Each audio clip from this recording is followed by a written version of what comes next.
Bismillahirrahmanirrahim. Assalamualaikum warahmatullahi wabarakatuh. Alhamdulillahi rabbil alamin.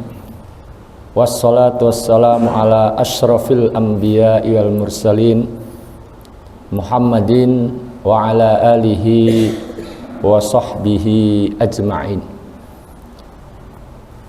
Qalu subhanaka la ilma lana illa ma 'allamtana innaka antal alimul hakim. Wa qala aidan tabarakalladzi ja'ala fis samai burujan wa ja'ala fiha sirajan wa qamaran munira. Wa qala aidan wa ma nursilu bil ayati illa takhwifa. Amsayna ala fitratil islam wa ala kalimatil ikhlas wa ala dini nabiyina Muhammadin sallallahu alaihi wasallam wa ala millati abina Ibrahim hanifan muslima wa ma kana minal musyrikin. Allahumma inna nas'aluka khaira hadil laylah fathaha wa nasraha wa nuraha wa barakata wa hudaha wa na'udzubika min syarri ma fiha wa syarri ma ba'daha. Ma'asyiral muslimin wal muslimat, bapak-bapak, ibu-ibu, seluruh jamaah, wabil khusus para sesepuh, para pengurus DKM yang tidak menyebutkan satu persatu tanpa mengurangi rasa hormat dan takzim. Mudah-mudahan kita semuanya senantiasa mendapatkan limpahan rahmat dari Allah Subhanahu wa taala. Para jamaah sekalian rahimakumullah, di kesempatan malam hari ini kita akan melanjutkan bahasan sebelumnya, di mana bahasan kita sebelumnya adalah seputar sholat-sholat sunnah, dan di kesempatan sebelumnya sudah kita bahas sekian sholat-sholat sunnah yang kita temukan dalam kitab-kitab fikih yang ditulis oleh para ulama. Nah, di kesempatan malam hari ini, sholat sunnah yang akan kita bahas adalah sholatul kusuf, ya, sholat kusuf, ya. Apa itu kusuf? Dalam kitab-kitab fikih kita temukan ada istilah kusuf pakai kaf, sin, wawu, fa, ya. Kemudian yang kedua pakai kha, khusuf, ya, al khusuf, pakai kha, ya. Di antara ulama mengatakan antara kusuf dan khusuf ini muradif, ya, dalam bahasa Indonesia sinonim, ya. Jadi persamaan. Kusuf ya khusuf, khusuf ya kusuf. Nah, kalau diterjemahkan sederhana, gerhana. Nah, sebagian lagi, dan ini yang masyhur, kalau pakai kaf, al-kusuf itu lisyams, yaitu untuk matahari. Tapi kalau pakai kha, al-khusuf lil qamar, untuk bulan. Jadi kalau disebut sholatul kusuf, itu maksudnya adalah sholat gerhana matahari. Tapi kalau sholatul khusuf itu adalah maksudnya sholat gerhana bulan. Nah ini yang paling masyhur. Ya, tapi ya tadi ada juga yang berpendapat antara kusuf al-khusuf dengan ya al-khusuf itu muradif ya. Muradif. Para jamaah sekalian yang dirahmati oleh Allah Subhanahu wa taala. Nah, kalau secara definisi ya dalam buku-buku yang ada kita bisa dapatkan bahwa kapan terjadi gerhana matahari? Gerhana matahari itu terjadi karena apa? Pancaran sinar matahari yang ke bumi itu terhalang oleh bulan. Jadi pancaran sinar matahari yang mau ke bumi itu terhalang oleh bulan. Nah itu pada saat itulah terjadi gerhana matahari. Nah, kapan atau bagaimana gerhana bulan itu terjadi? Ya, gerhana bulan itu terjadi karena pancaran sinar matahari yang ke bulan itu terhalang oleh bumi, sehingga bulan tidak bisa memantulkan cahaya seperti biasanya. Nah itu kalau secara sederhana begitu. Dan yang begini ini bisa dipelajari dalam ilmu hisab atau ilmu falak atau yang sejenisnya lah. Para jamaah sekalian yang dirahmati oleh Allah Subhanahu wa taala. Nah, dalam hal-hal yang seperti ini termasuk dalam bab terjadinya gerhana matahari dan bulan, hanya Islam yang memberikan petunjuk, memberikan arahan yang benar bagaimana menyikapinya ya. Baik dari segi keyakinan ataupun dari segi penyikapan ya. Itu hanya Islam. Tapi yang berada di luar Islam, yang tidak berada dalam jangkauan hidayah ilahiyah, hidayah Islam, maka umumnya akan terjebak dalam kepercayaan-kepercayaan atau mitos-mitos yang keliru tentu saja. Dan dalam penyikapannya juga biasanya juga keyakinannya keliru ya, persepsinya keliru, maka biasanya penyikapannya juga akan keliru juga, menyimpang juga ya.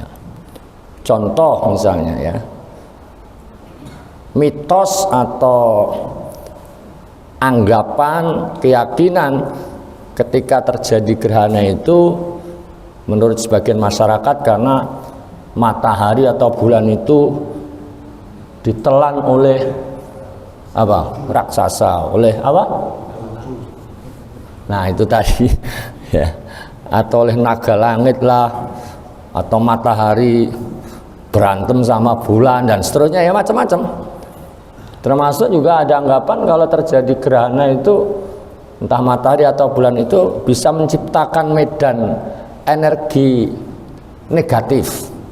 Maka nanti penyikapannya ada yang kalau terjadi gerhana pokoknya sumur-sumur ditutup. Ini apa? Karena ada energi negatif tadi. Ya bahwa nutup wadah-wadah itu secara umum disyariatkan, tapi ya bukan karena gerhana gitu ya. Kalau malam itu kan kita disuruh apa Pak ya? Jangan sampai ada wadah-wadah yang kebuka ya.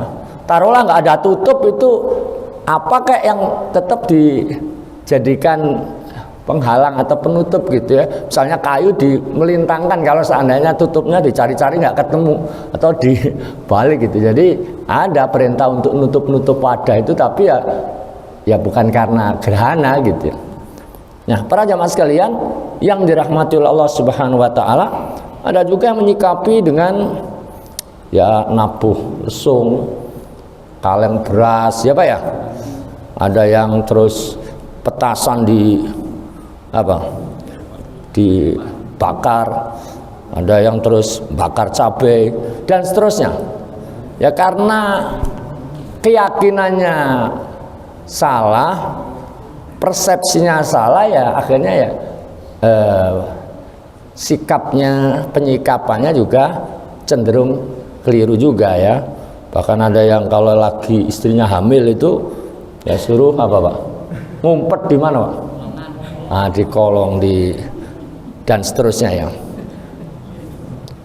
Dan yang begini ini ya kekeliruan itu dari dulu. Termasuk juga ada anggapan bahwa kalau terjadi gerhana itu karena kemurkaan Allah, karena kekufuran, karena kemaksiatan. Nah kalau dalam bab ini kita coba cari-cari itu nggak ada hadis yang sahih yang menunjukkan, yang menjelaskan bahwa gerhana itu terjadi karena murka Allah, itu setahu kami nggak ada ya. Nah kalau di masa Rasul juga ada anggapan-anggapan yang keliru seperti itu ya, bahwa ketika gerhana terjadi itu dianggap karena kematian seseorang, karena ada yang mati gitu ya. Ya karena pada saat itu diantaranya pada saat waktu itu pagi hari lah, sekitar jam 8:30 ya. Kan sekarang itu dengan teknologi bisa ditarik ke belakang Pak ya. Kira-kira saat itu terjadi gerhana itu di jam berapa itu? Nah, menurut kitab yang saya baca, suatu ketika di masa Nabi itu terjadi gerhana di waktu kurang lebih jam 8.30 ya, waktu setempat. Dan itu bertepatan dengan kematian Ibrahim. Ibrahim itu siapa? Putra Rasulullah SAW dari Maria Al-Qibtiyah. Maria Al-Qibtiyah. Nah, putra beliau ini masih balita Pak. Usianya belum genap 2 tahun. Kurang lebih masih 18 bulan. Ya. Dan tentu Nabi sedih sebagai orang tua, dan itu manusiawi, meneteskan air mata, menangis. Nah, Rasulullah juga pernah ditanya oleh sahabat ketika menangis itu, dan Rasulullah memberikan penjelasan bahwa ya tangisan ini ya bagian dari adanya kasih sayang, rahmat yang Allah letakkan pada hati hamba. Justru nggak wajar kalau anaknya mati terus senyum-senyum, ketawa-ketawa Pak ya. Kalau nangis itu manusia, yang nggak manusia atau yang ibaratnya nggak boleh itu kalau di luar kendali, tidak terkontrol itu yang nggak boleh. Tapi kalau suami meninggal, istri menangis, istri meninggal, suami menangis, anak meninggal, orang tua menangis, ya orang tua meninggal juga demikian, keluarganya, anaknya menangis, itu wajar, dalam batas itu wajar.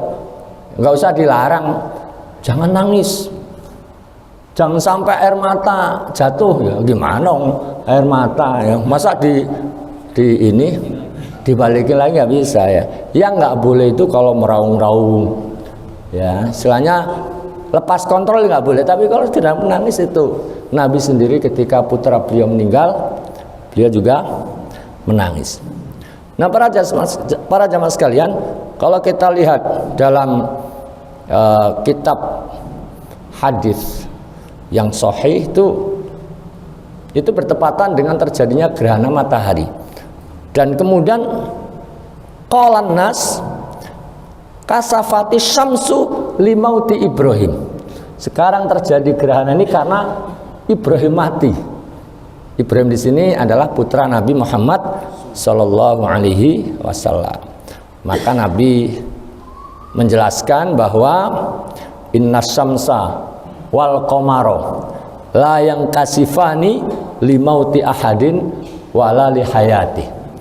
Sesungguhnya matahari dan bulan ya tidaklah keduanya mengalami gerhana, tidaklah terjadi gerhana matahari dan bulan karena apa? karena kematian seseorang, tidak pula karena kehidupan atau kelahiran seseorang. Tapi itu adalah ayat-ayat Allah. Nanti dalam hadis yang lain itu diterangkan bahwa itu adalah bagian daripada ayat-ayat Allah Subhanahu wa taala. Dan memang persepsi yang keliru ini ya berulang. Ketika putra Rasulullah SAW yang lain meninggal, kalau tadi Ibrahim, itu ketika Al-Qasim meninggal, Rasulullah itu kan disebut dengan Abul Qasim. Disebut Abul Qasim karena memang diantara putra beliau namanya Al-Qasim. Nah, ketika putra beliau meninggal, ya ini orang kafir. Salah satunya tokohnya itu Al-As bin Wa'il berkata, ya Muhammad ini seorang yang abtar. Abtar itu artinya terputus. Punya anak laki-laki meninggal. Ya, dia itu nanti kalau sudah meninggal, Muhammad meninggal, ya karena anaknya udah meninggal, nggak akan ada lagi yang menyebut, nggak ada lagi nasab yang ya nerusin nasab beliau gitu, nasab Nabi Muhammad. Jadi Muhammad itu dijuluki oleh orang-orang kafir, dicap sebagai abtar, dan mereka ya istilahnya nyukurin gitu ya, nyukurin ya. Jadi menyebut mereka menyebut Nabi Muhammad itu sebagai abtar. Allah Subhanahu wa taala kemudian menurunkan surat yang paling pendek ya, yang kita semua pasti hafal ya, yaitu surah Al-Kautsar. Nabi mengatakan inna syani'aka huwal abtar. Jadi yang abtar, yang terputus itu justru mereka, orang kafir itu, orang yang nggak seneng kamu itu, orang yang membencimu itu yang abtar. Ya, meskipun mereka punya anak, punya banyak pengikut, tapi mereka hakikatnya abtar. Abtar itu terputus dari rahmat Allah Subhanahu wa taala. Kalau toh mereka ya masih disebut-sebut di Quran juga orang kafir disebut, tapi sebutan mereka itu bukan disertai dengan rahmat, tapi disertai dengan laknat. Ya, celaan. Di Quran banyak cerita-cerita tentang orang kafir, tapi nuansanya itu nuansa celaan. Secara umum kan ketika Allah mengkisahkan seseorang di Quran, itu ada dua kategori. Pertama dalam konteks memuji, ya, madah, dan itu artinya ya perbuatannya layak untuk diteladani. Tapi ada juga yang disebutkan, dikisahkan ulang, tapi itu nuansanya mencela, menjelekkan. Yang begini jangan diikuti. Nah, orang kafir itu disebut juga di Quran, abadi juga penyebutannya, tapi penyebutannya itu jelek. Ya. Abu Lahab itu juga disebutkan, tapi kan tabat yada Abi Lahab wa tab, disebut juga, abadi juga sampai hari kiamat, tapi ya sebutannya itu jelek. Nah, justru mereka itulah yang abtar, bukan kamu. Mereka itulah yang terputus dari rahmat Allah Subhanahu wa taala. Nabi Muhammad meskipun putra-putra beliau meninggal, tapi penyebutannya abadi. Di lafaz azan, ya, selalu di masjid 5 kali, Pak. Padahal waktu satu dengan negara yang lain beda-beda. Kalau ini mungkin terus-menerus disebut, ya. Lagi nanti dalam tasyahud, sholat fardu, sholat wajib selalu disebut, ya. Para jemaah sekalian, dan penyebutannya itu disertakan dengan nama Allah Subhanahu wa taala. Nah, ini luar biasa. Jadi enggak abtar. Ya. Dan kita meskipun putra-putra beliau meninggal, tapi beliau punya umat yang selalu menyebut, mengagungkan. Dan kita ini ya ibaratnya laksana anak-anak beliau. Ya, memang putra biologis beliau meninggal, tapi kita senantiasa menyebut nama Nabi Muhammad SAW dalam konteks memuliakan, mengagungkan ila yaumil qiyamah. Para jamaah sekalian yang dirahmati oleh Allah SWT, jadi begitulah persepsi, anggapan yang keliru ya. Dan itu akhirnya menyebabkan penyikapannya juga keliru, dan hanya Islam yang kemudian memberikan hidayah, memberikan petunjuk arahan yang benar kaitannya dengan penyikapan, keyakinan, penyikapan ya. Misalnya dalam beberapa hadis itu disebutkan bahwa ya, gerhana itu adalah di antara tanda-tanda kekuasaan Allah. Inna syamsa wal qamara min ayatillah, atau ayatani min ayatillah. Sesungguhnya matahari dan bulan itu adalah dua di antara tanda-tanda kekuasaan Allah. Dan ayat-ayat Allah Subhanahu wa taala itu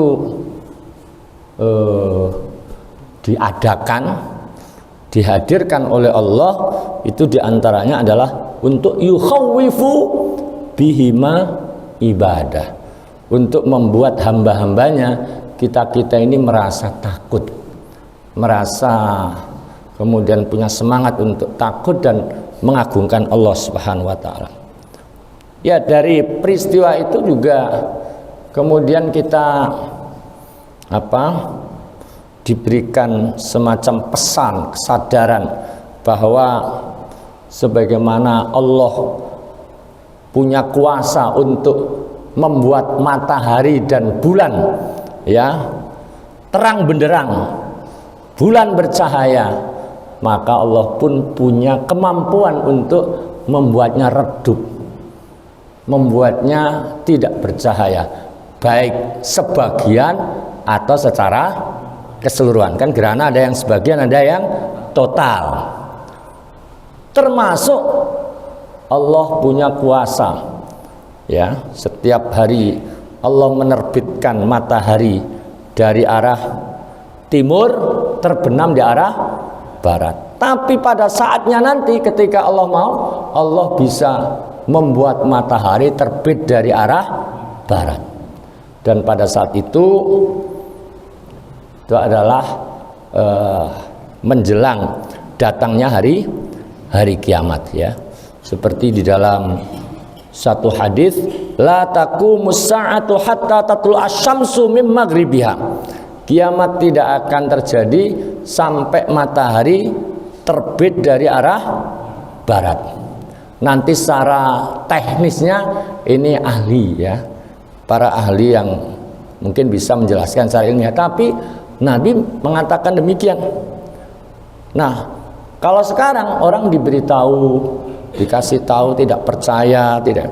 Tapi nanti kalau sudah lihat, semua orang akan baru percaya, baru beriman. Termasuk yang tadinya nggak beriman pada Allah jadi beriman. Tapi ya telat. Orang yang sebelumnya nggak beriman, maka keimanan saat itu terlambat ya. Nah, yang nggak terlambat ya sekarang ini kita beriman masih dalam pilihan-pilihan ya.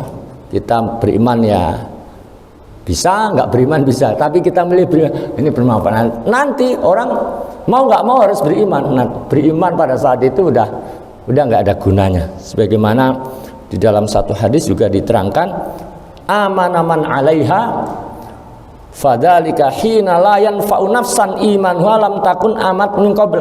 Saat itu semua yang ada itu beriman. Dan pada saat itu orang yang sebelumnya nggak beriman, imannya tidak membawa manfaat. Para jamaah sekalian, nah, betapapun gerhana baik matahari atau bulan ya, itu secara teknis, secara teori itu bisa dipelajari, bahkan juga terjadinya itu bisa diprediksi Pak ya, bukan hanya tanggalnya tapi detail waktunya, kapan mulainya, kapan puncaknya, kapan berakhirnya itu bisa dipelajari. Tapi kita orang beriman tetap harus memandang itu sebagai tetap peristiwa yang luar biasa.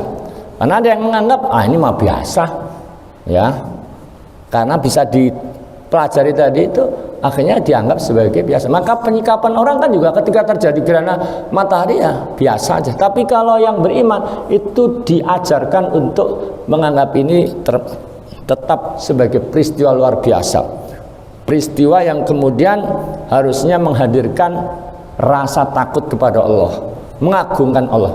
Dan Rasulullah pun sendiri mencontohkan ketika terjadi gerhana itu beliau merasa takut seakan pada saat itu terjadi hari kiamat. Dan memang diantara tujuan ada peristiwa-peristiwa semacam ini adalah agar kita ini. Jadi kalau kita nggak punya rasa takut harus ditumbuhkan itu, karena agama mengharuskan atau memberikan petunjuk untuk ke arah sana. Para jamaah sekalian dirahmati Allah Subhanahu wa taala. Dan tentu kalau bicara tentang ayat-ayat Allah itu sangatlah banyak, ya. Ada yang qauliyah yang kita baca ini, ya. Ada yang kauniyah, alam jagat raya ini termasuk matahari dan bulan, termasuk peristiwa-peristiwa yang mengitari itu. Nah, ada dalam kategori yang besar jagat raya dan seterusnya. Kalau orang eksak itu kan menyebutnya sebagai makrokosmos, ya Pak ya. Jadi kalau yang kecil-kecil sel, ya Pak ya, bakteri, virus dan seterusnya ini kan termasuk juga ayat-ayat yang dalam kategori yang dalam bahasa mereka itu mikrokosmos. Nah, sekali lagi semua ayat-ayat itu kalau orang beriman harus menghadirkan rasa takut pada Allah Subhanahu wa taala. Nah, apa yang dianjurkan saat terjadi gerhana? Pertama, memperbanyak zikir. Zikir itu ya doa, takbir, istighfar. Kenapa? Ya agar hati kita selalu terpaut dengan Allah Subhanahu wa taala dalam setiap keadaan, setiap peristiwa, agar hati kita tidak lalai. Makanya petunjuk nabawi, petunjuk Nabi sallallahu alaihi wasallam itu mengajarkan pada kita ada zikir pagi, zikir sore, saat terjadi hujan biasa, hujan badai, saat angin kencang, ya, saat geluduk, saat apa, itu semua ada petunjuk Nabi bagaimana kita mengingat Allah, ya, mengingat Allah. Saat hujan, Allahumma sayyiban nafi'a, Allahumma sayyiban hani'a. Kalau lagi badai kenceng, ya doanya bisa digeser, Allahumma hawalaina wala alaina. Ya Allah, turunkan hujan itu di sekeliling kami, ya, mengalir di got-got, di kali-kali, jangan sampai menjadi madorot yang membahayakan bagi kami. Itulah ketika ada angin, ketika ada hilal dan seterusnya. Nah, ini semua adalah agar hati kita selalu terpaut dengan Allah Subhanahu wa taala. Nah, kemudian yang kedua, kita dianjurkan banyak bersedekah. Ya, karena Nabi ketika terjadi gerhana merintahkan para sahabat melakukan demikian. Nah, bentuk sedekah macam-macam. Di antaranya yang punya budak disuruh apa? Bebaskan budak. Jadi dalam banyak peristiwa, ya, itu agama kita mengajak umatnya untuk kemudian menumbuhkan kepedulian dengan tentu kemampuan masing-masing. Gerhana juga demikian, ketika ada peristiwa apa juga demikian. Kemudian yang sesuai dengan tema kita, bab kita, ya kita dianjurkan untuk apa? Melaksanakan sholatul kusuf, sholat gerhana, ya, sholat gerhana. Nah, sholat gerhana ini para jamaah sekalian, mayoritas ulama mengatakan bahwa untuk sholat gerhana matahari itu mayoritas ulama mengatakan sunnah muakkadah. Bahkan ada yang mengatakan wajib ya, ada yang mengatakan wajib, ada yang menyamakan dengan Jumatan ya. Tapi secara umum mayoritas ulama mengatakan sunnah muakkadah. Ya, ini mayoritas ulama. Nah, adapun sholat gerhana bulan, kalau tadi gerhana matahari, kalau sholat gerhana bulan ini ada dua qaul, dua pendapat. Ada yang mengatakan ini mazhabnya Imam Syafi'i, Imam Ahmad, Abu Dawud, Daud Al-Zahiri, Ibnu Hazm dan seterusnya. Ini mengatakan sama seperti ketika terjadi gerhana matahari, sunnah juga ya. Tapi ada juga yang berpendapat bahwa untuk gerhana bulan ini ya dianjurkan ya melaksanakan sholat sunnah seperti sholat biasa, sholat sunnah biasa ya 2 rakaat, tapi tidak seperti sholat gerhana matahari ya, seperti sholat nawafil biasa tanpa ada tambahan dalam ruku. Ini pendapatnya Imam Abu Hanifah. Tapi yang umum dan yang kita ikuti yang pertama tadi, mau gerhana matahari atau gerhana bulan disyariatkan untuk melaksanakan apa? Sholat gerhana dengan kaifiat yang khusus ya, yang khusus. Para jamaah sekalian yang dirahmati oleh Allah Subhanahu wa taala. Nah, kaifiatnya ini ada 2 qaul paling tidak. Tentang cara melaksanakan sholat gerhana ini ada dua pendapat. Pertama yang seperti sudah biasa kita laksanakan, bahwa sholat gerhana baik matahari atau bulan itu dilakukan dengan apa? 2 rakaat. 2 rakaat dan masing-masing rakaat itu apa? Ada 2 berdirinya, 2 bacaannya, ya 2 rukuknya, 2 sujudnya, ya. Jadi poin pentingnya 2 rakaat. Terus masing-masing rakaat, ya ada 2 berdirinya, ada 2 kali bacaannya, 2 rukuknya, 2 sujudnya. Dan ini pendapatnya Imam Malik, Imam Syafi'i dan seterusnya ya. Ada beberapa hadis yang dijadikan sebagai dalil ya, hadis Ibnu Abbas, hadis Aisyah, hadis Jabir ya.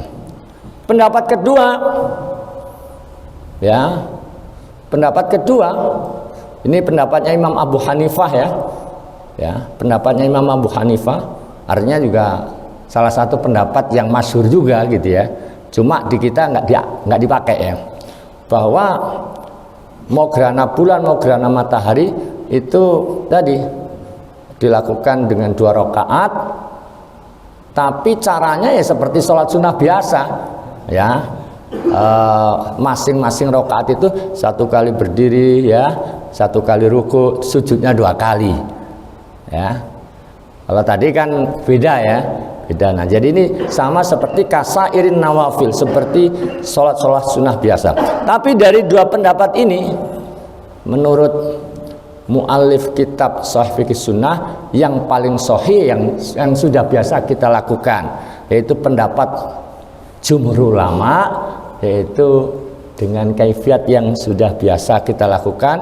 Ya kalau rokaatnya 2 kali rokaat ya Pak ya. Tapi masing-masing rokaat tadi 2 kali ruku, 2 kali sujud. Nah ini yang paling sahih.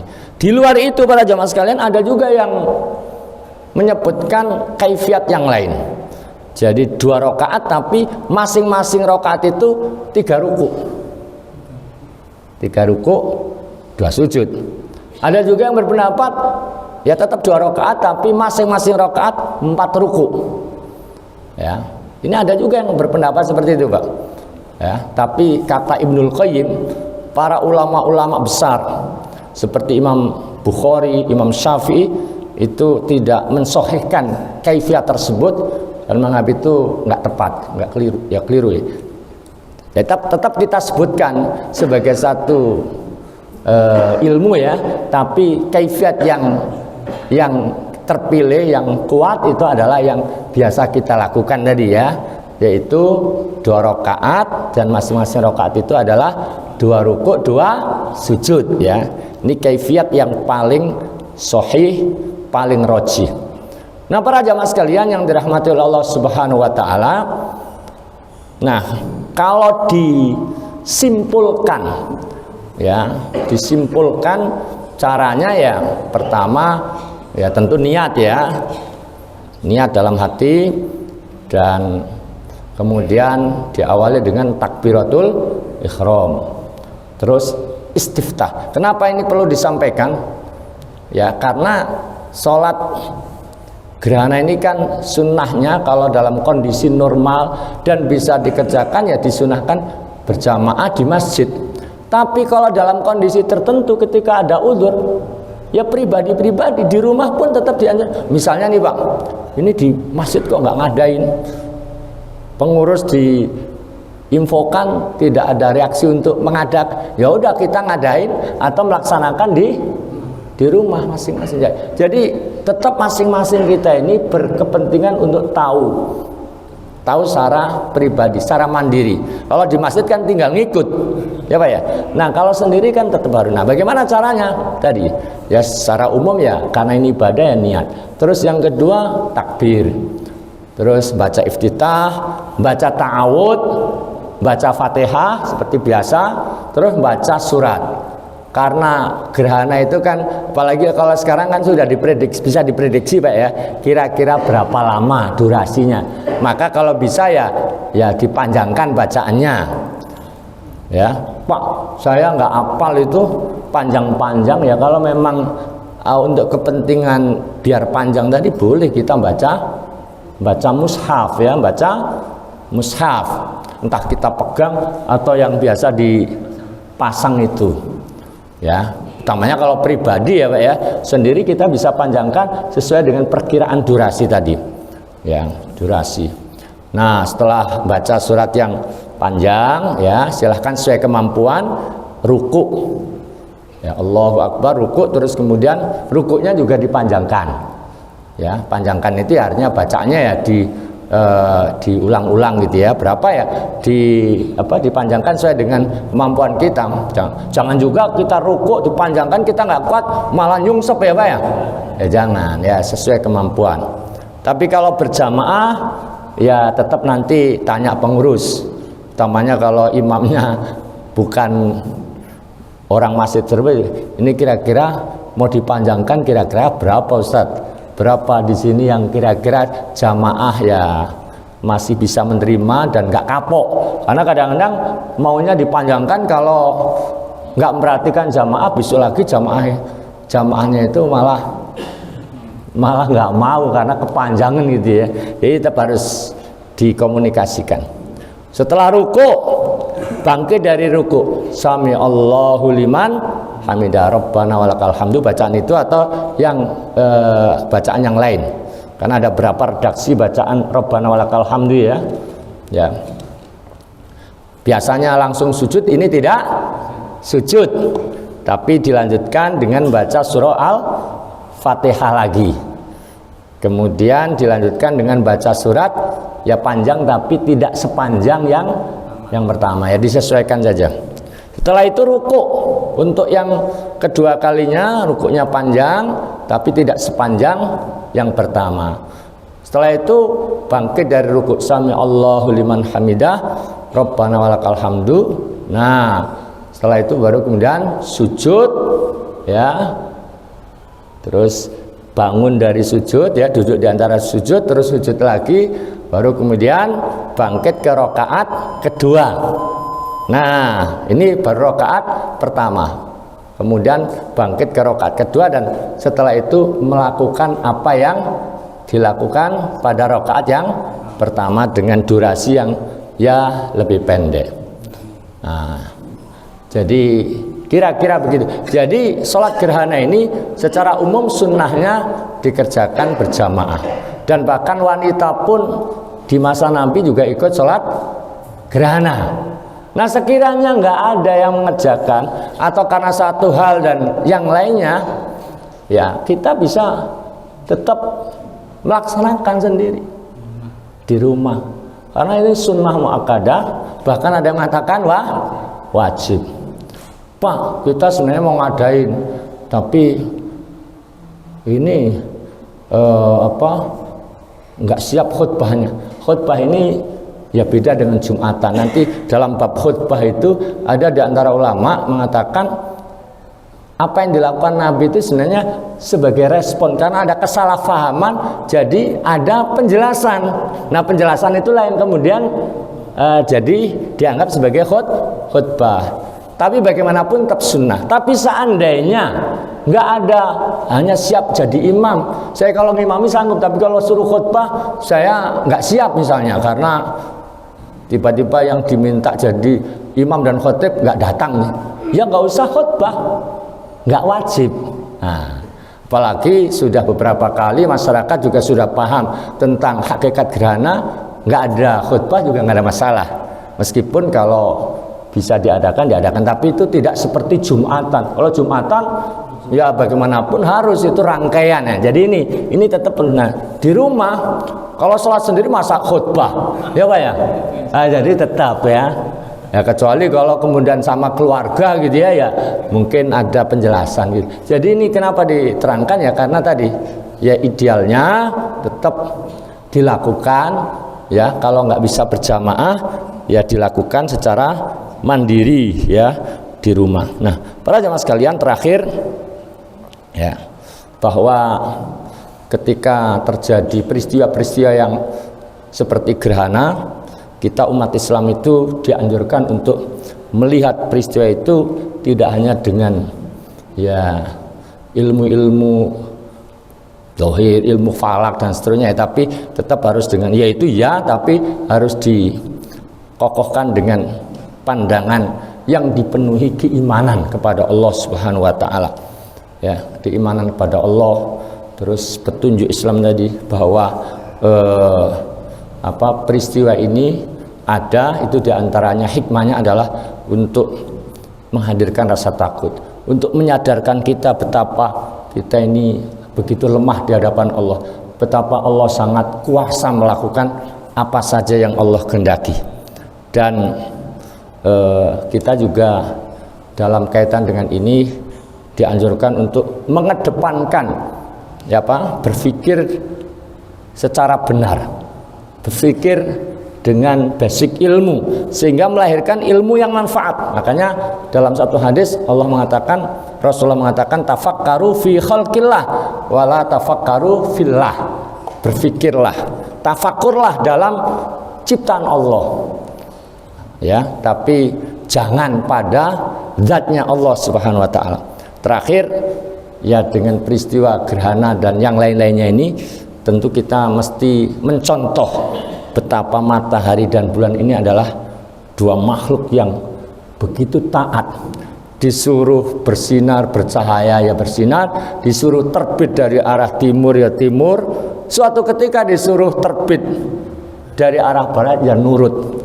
Ya, disuruh gerhana sebagiannya mau, disuruh total juga mau. Jadi ini mengajarkan kita untuk selalu menumbuhkan, memupuk ketaatan kepada Allah Subhanahu wa taala. Saya kira demikian jamaah sekalian, mudah-mudahan penjelasan ini manfaat, yaitu tentang sholatul kusuf atau sholat khusuf.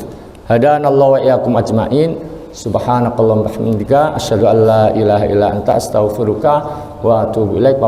Assalamualaikum warahmatullahi wabarakatuh.